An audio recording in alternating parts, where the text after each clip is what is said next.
not vomit you out, and you shall not walk in the customs of the nation that I am driving out before you, for they did all of these things, and therefore I detested them. But I have said to you, you shall inherit their land, and I will give it to you to possess, a land flowing with milk and honey. I am the Lord your God, who has separated you from the peoples. You shall therefore separate the clean beast from the unclean, and the unclean bird from the clean. You shall not make yourselves detestable by beast or by bird or by anything with which the ground crawls, which I have set apart for you to hold unclean. You shall be holy to me, for I, the Lord, am holy, and have separated you from the peoples, that you should be mine. So today I will explore how the central themes of holiness and covenantal community brought together with animist ethics in Leviticus 20 through 22 through 26 place embodied relational ethics at the center of Israelite life and worship. My central claim about Leviticus 20, 22 through 26 is this. With the common thread of communal holiness, characteristic of the holiness source, which we'll call H in Leviticus, the passage weaves together laws concerning ritual purity, diet, social justice, sexual ethics, Molech worship, agriculture, and Sabbath that may otherwise seem unrelated. The connective tissue of these disparate laws is the animism assumed by the writers of Leviticus. Because the animist sensibilities of the text are often automatically dismissed by modern commentators, the extent to which H expands the priestly source, or P's, understanding of holiness to include the whole community of Israel is often lost. However, when the animist ethics involved are recovered, the text blossoms into a profound radical theology of creation and relation that we desperately need today. So first, let's talk about what new animism is and what the academic grounding for this is. In her groundbreaking work, The Hebrew Bible and Environmental Ethics, Marie Jorstad applies to the field of biblical studies insights from the anthropological field of new animism, which seeks to reclaim the definition of animism from past racism and colonialism. The key argument of this movement is that animism is a way of living that emphasizes relationality as the locus of personhood. Anthropologist Graham Harvey describes the revised understanding of animism found in New Animist scholarship as follows. Animists are people who recognize that the world is full of persons, only some of whom are human, and that life is always lived in relationship with others. Animism is lived out in various ways that are all about learning to act respectfully, carefully, and constructively toward and among other persons. Following along these lines, Jorstad argues that the Hebrew Bible is fundamentally animist in its portrayal of relationships between human and non-human creatures. And that's going to be the focus of what I'm talking about today. Jorstad understands animism in Leviticus. She addresses animism in Leviticus briefly in her work, looking to several passages that speak of the land in personalistic terms. Jorstad argues that Leviticus 18, 24 through 28 establishes that the land is morally accountable to God and has the ability to spew or vomit out its inhabitants when it wills. That's very similar to our passage. In Leviticus 19:29, where the Israelites are commanded not to prostitute their daughters, that the land might not prostitute itself, Jorstad draws the connection between idolatry and prostitution to suggest that the land has cultic responsibilities to God, which are bound up in the behavior of the human Israelite people. Lastly, Jorstad finds a similar message in 26:42 through 43, which implies that the relationship of the land and God exists prior to the covenants of Abraham, Isaac, and Jacob. In each of these examples, Jorstad emphasizes the social nature of the covenants with God and both the land and the Israelites. Jorstad argues that in its sensitivity to the Israelites' moral and ritual conduct, quote, the land is by no means a mechanistic measure of the people's faithfulness, but instead a creature sensitive to its own obligations to God and to the behavior of the people who dwell upon it, end quote. That is, Israel must navigate a web of relationships familiar to animists, where various creatures have their own agency and responsibilities before God, and the fulfillment of those responsibilities depends in part on the actions of other creatures. Put simply, an animist reading of Leviticus makes clear that holiness is a matter of social ethics.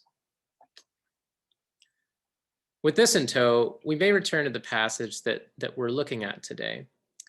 At the beginning, God commands, "You shall faithfully observe all my laws and all my regulations," which calls the reader to hearken back to the laws in the immediate context of Leviticus, detailed in chapters 19 and 20. In these chapters, we find a concern for social ethics happening on two different levels. In chapter 20, prohibitions are established to regulate the stability and order of the Israelite clan, pertaining to humility before God. And that's through the prohibition of ancestor worship associated with Moloch and necromancy. It's also through prohibitions on sexual relationships. And then finally in filial piety. In chapter 19, the scope of social ethics widens to the larger community of human Israelites, and God commands social justice and love of neighbor. Chapter 19 is where we get Torah's most famous command, love your neighbor as yourself. In addition, chapter 19 concerns a number of land care and non-human person regulations and several other matters of social justice. It's also worth noting that in chapter 19, we are reminded of the importance of ritual purity laws from P and the blood prohibition given special attention in chapter 17.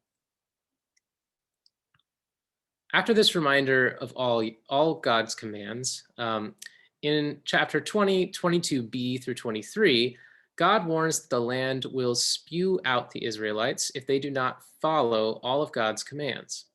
Following Jorstad's insights on the actions of the land elsewhere in Leviticus, verse 22b affirms the central insight of 1825, that the land Yahweh is seeking to give the Israelites has its own agency and moral responsibility to God.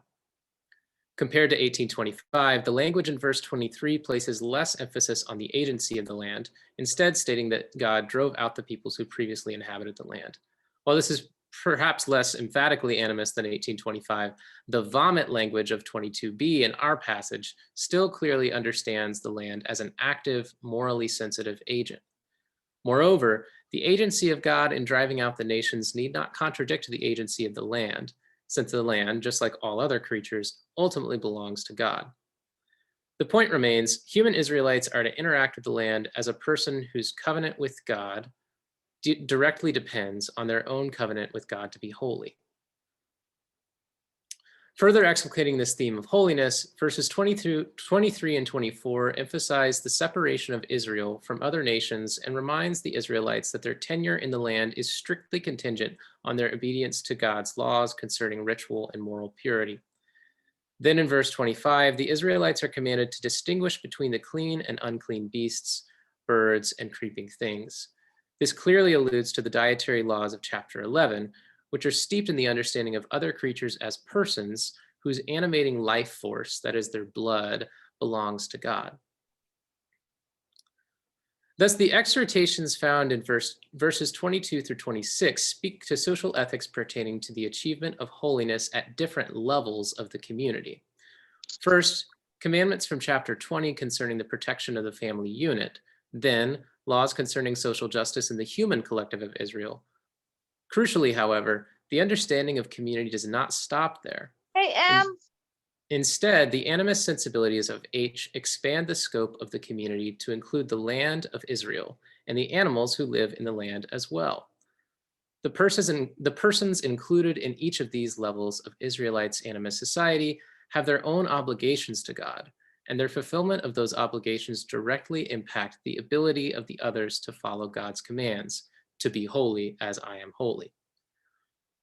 Now, it is of the utmost importance to emphasize that interdependent holiness exemplified in this passage does not imply divinity. That is, to be a creature with agency, responsibility, and relationality with other creatures and God, who pursues holiness does not entail or require becoming a deity. Nor does holiness in H denote an arbitrary, static, ontological position of favor by God. Rather, to be holy as God is holy is to be separated, consecrated in special relationship with God. Holiness is an active covenantal relationship between creatures and their creator, requiring continual maintenance and utter interdependence.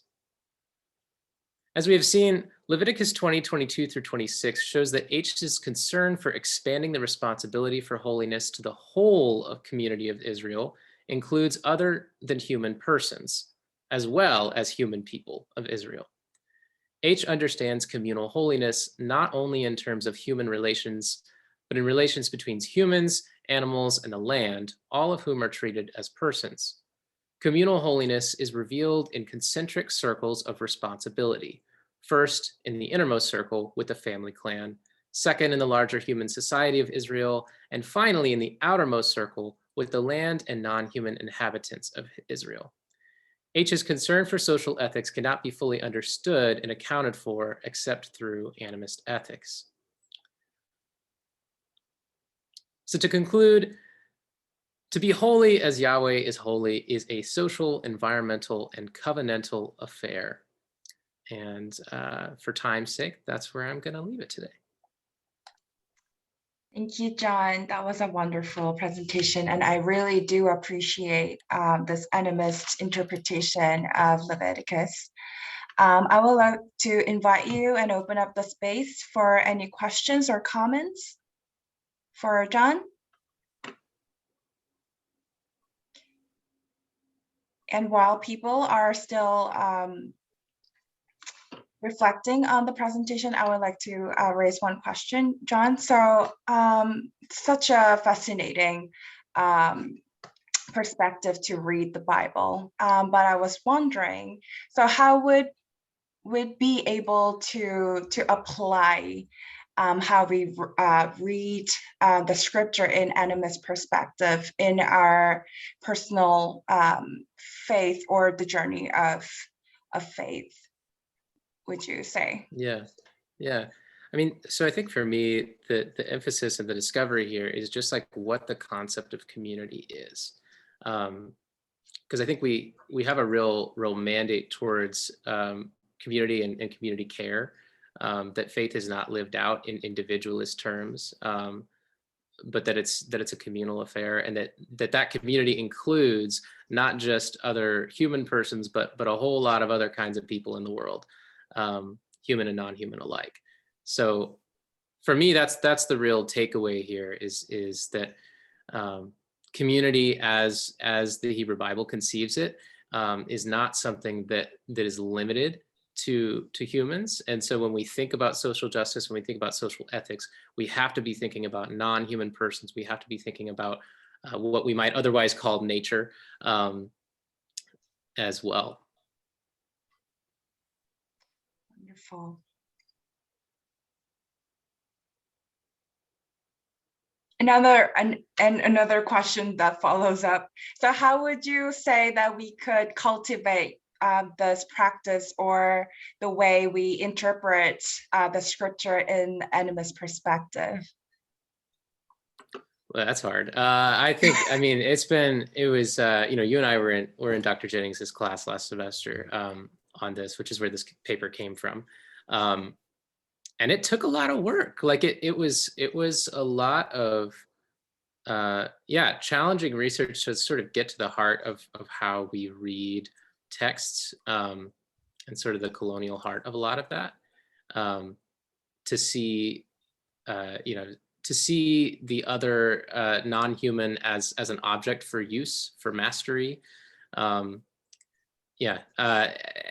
Diving into that takes a lot of work, but it's something I've really loved. And Marie Jorstad's work is probably the easiest takeaway from that I've got, because her book on the Hebrew Bible and environmental ethics is really the basis of the inspiration for the work I was doing in this paper.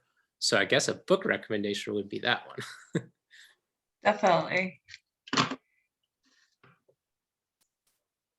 I'd like to make a comment. I loved what you're doing. I think it's really important to expand the Imago Dei from Genesis chapter 1, from only humanity into the rest of the earth reality. So whether it's animals or plants or the land itself, I think is a really important and creative way of bringing that about. This is maybe kind of a tag along on Yun Young's question, is how would you preach this? Like or how would you teach this in an adult ed class in a church? How do you see helping? I mean, I'm really aware of how many people have pets in America, and pets are often treated as children these days, or as integrated members of the family. But I don't think that the moral or ethical behaviors that we give and the choices that we make about how to limit ourselves on the planet, so that there's room for the rest of creatures, including plants and wild animals and the land itself. So I'll let you comment.